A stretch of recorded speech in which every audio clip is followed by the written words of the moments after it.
By the time I was 22, I had been given 2 loans. I was one of the first recipients of the Women's Fund and one of the first recipients of the Youth Fund. What?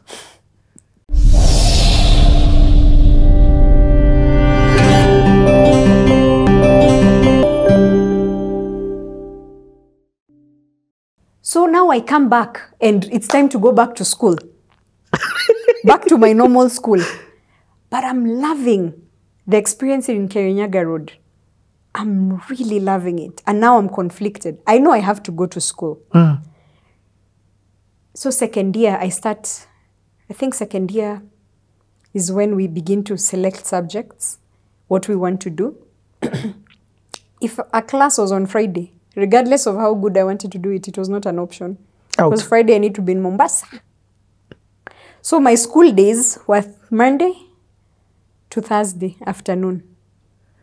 And Strathmore? Now Strathmore was at night. Now Strathmore wasn't every day. Yes. It was like maybe twice a week. Okay. Yeah. And not on a Friday. And not on a Friday.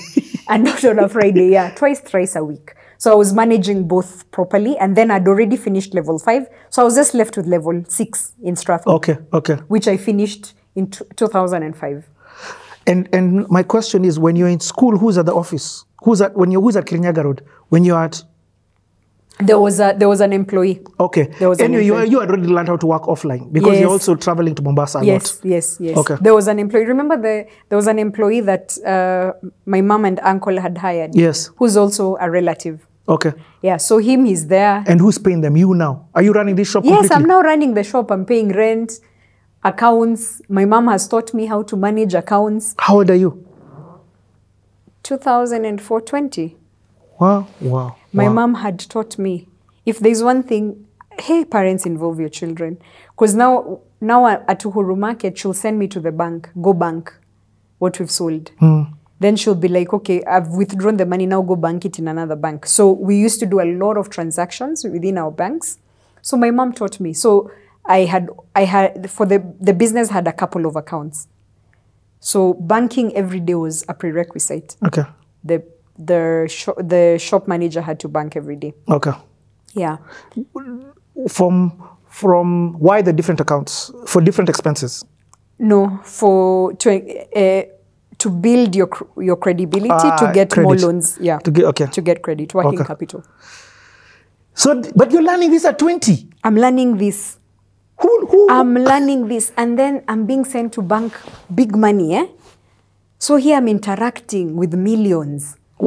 Yeah. So, remember my mom had the oil business, yeah? So there's also... You've also got involved in that? No, in terms of banking. Just banking? And I'm hearing what, she's making this deal, she's made these sales. So that consciousness, the people you hang around, it kind of rubs off you. So even making that 100K sales was not by chance. It was, I saw it first. I saw the possibility of making the sale. Then I saw the possibility of making $1 million. Then I saw the possibility of expanding. So by the time you're 20, you've held $1 million? By the time I was 22, I had been given 2 loans. I was one of the first recipients of the Women's Fund and one of the first recipients of the Youth Fund. What? The tagline on CTA is like, you really never know people until you take time out to get to know people. Yeah. When I sit with you, you're nice, this kakam, chile, nice, and we have some good conversations. We love Jesus. Here, you are street smart. Where? My friend.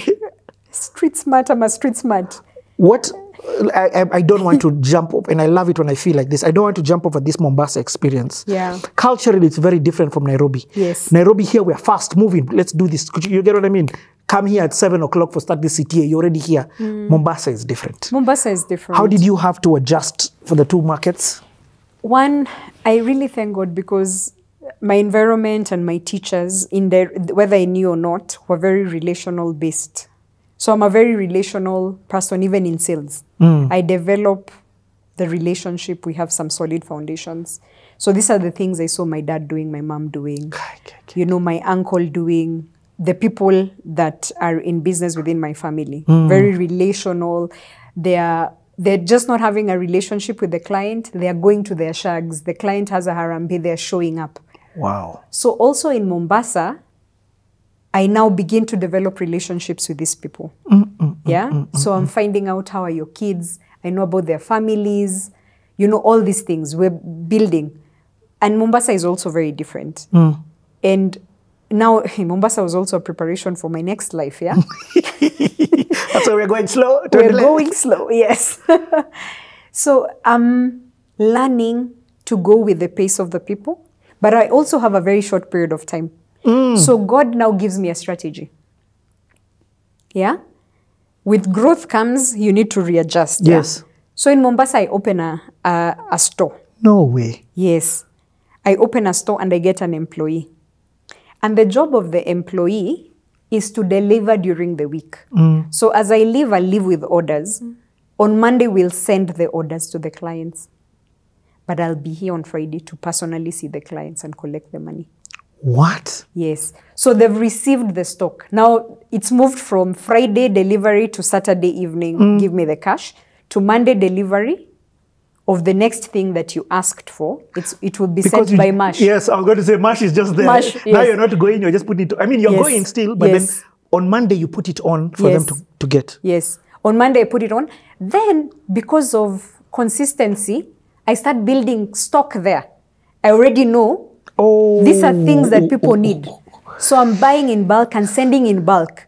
So if they ever need anything, before these other two chiles get onto a bus, there's a stock. And there's an employee who can deliver instantaneously. And you're buying in bulk because you have capital, but buying in bulk means now you're getting it even cheaper. Yes. So it increases your profits. It increases my profits. But then you have saved, because I was going to ask you, so your core reason for coming on Friday, number one, is theft. Yes. Yes. I'm just guessing. Yes, yes. But then two, relationships. Yes. Theft, relationships, I always have to be the primary face of the business. Because, see, these are relationships I've grown with, yeah?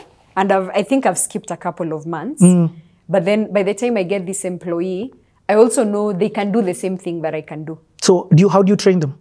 I start going with them. So that employee is from Nairobi? No, from Mombasa. Oh, but then now you find, how did you find them? Actually, one of my clients who I developed a relationship with told me, by the way, do you know I have a store here? So you can be sending your things ahead of time. And I have a niece who just finished Form 4. She can work for you. So that relationship actually organically grew. With Mr. Serik, he passed away a few years ago. But then he became family. He really became family. He became family such that he started telling me, now go to Ukunda. I will even go past this side of the ferry. Yeah. So I get what you mean. This side of, that side. Mtwapa side. Mtwapa. Yeah. So I'll go to Mtwapa, I'll go to Ukunda side. But then now, because I don't have a lot of time, I'm going with this girl called Nyambura. And Nyambura will be now my face during the week. So I will tell her Nyambura. But for deliveries? But for deliveries. And also, if they need something, they can call Nyambura. Let's say I need 5 bowls. Since those were things that we typically had, so we started stocking. So you were selling to the shops. Did you start selling to, like, for example, directly the mechs? No. You didn't? No. So you dealt with the retailers? We dealt with the retailers. Because we knew if we start selling to the mechs... even payment. Payment, and you're encroaching on your clients. My clients are the shops. They deal with their clients. Wow. Yeah. I feel like this is its own CTA class in session on entrepreneurship. It is so good. Yeah. I'm in awe. Yeah. Sorry, guys. We're going to take a break here. Yes, we need a break. We'll be back.